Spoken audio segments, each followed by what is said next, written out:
All right, welcome back once again. For real this time. Purchases will be 5 infantry and 2 AA guns for Calcutta and 3 infantry for Sydney, at the total cost of 34 IPCs all spent.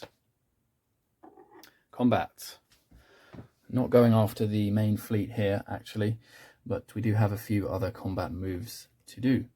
First of all, here in Burma, we're going to send in 1 infantry and 6 fighters, as well as the tactical bomber, up against the 3 Japanese infantry here in Burma. The rest are all walk-ins, so let's go ahead and resolve some of these. So we've got 2 destroyers here in 39.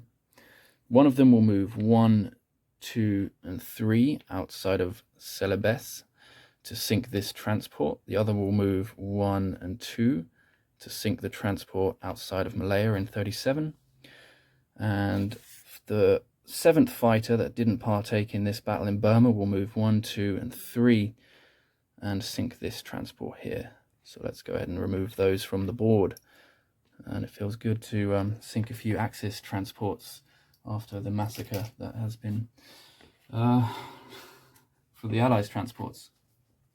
Okay, next up, we're going to board 1 infantry and 2 artillery onto these 2 transports outside of India, and along with the battleship and 2 cruisers, they're moving 1, 2, and 3 to 76 and dropping the infantry and artillery into Ethiopia and 1 artillery into Italian Somaliland.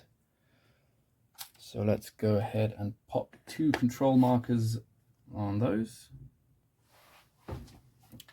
1, 2, and that means we have conquered the whole of Africa, and that means we have achieved our first victory token, which is this one, the Africa one. We control all territories on the continent of Africa, so that's 1-0 for the Allies. Let's also update the IPC chart here.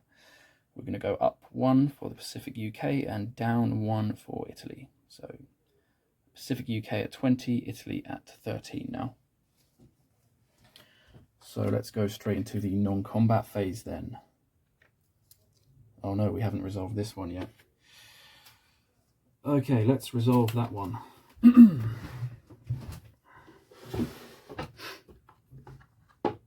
Okay, so 1 infantry.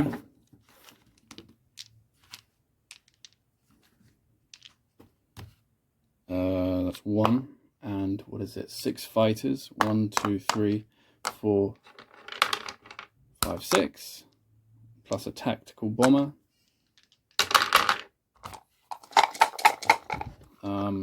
Let's throw in the 3 blue dice as well for the defending Japanese infantry. Now, there's a chance that the Japanese could score 3 hits here with these 3 infantry, which would make me feel like a fool after that.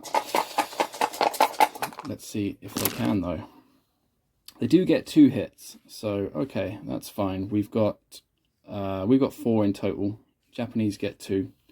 So what we're going to do is we're going to take our infantry and the tactical bomber as casualties, and these 3 infantry will be dead as well, but no capture. All right. So non-combat, land the fighters back to India. The fighter here in 42 has 2 movement left. Coming off the airbase, we'll move to Western Australia. I just realised I used a fuel gauge marker with 3 on it there, which wasn't true. Come on, there we go. Okay, and all of this stuff from South Australia just come over here to Western Australia. Oops, there we go, to help defend that. And the infantry, 2 infantry and artillery in South Wales coming to South Australia. And that looks fine to me. Over here, we're going to push our 2 infantry from Anglo-Egyptian Sudan up to Egypt, and the infantry in northwest Persia into Iraq.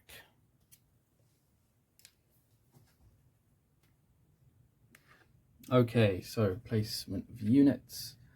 We've got the 5 infantry and 2 AA guns going into India. And we have the other 3 infantry going into New South Wales.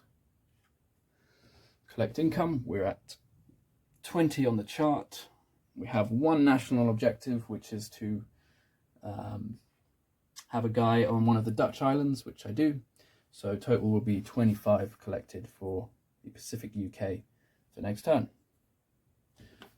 Quick recap of the board then. We have in sz10 battleship, 2 cruisers, 2 transports. In Italian Somaliland we have an artillery. In Ethiopia we have an infantry and an artillery. Egypt 2 infantry. Iraq 1 infantry. India has 19 infantry, 6 fighters and 5 AA guns. sz37 has a destroyer. sz44 has a destroyer. Western Australia has 6 infantry, 2 fighters and 2 AA guns.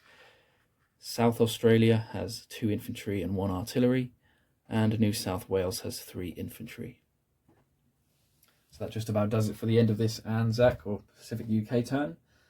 Next to go is Japan. Good luck to Hell on Wheels, and I'll see you in the next one. Cheers.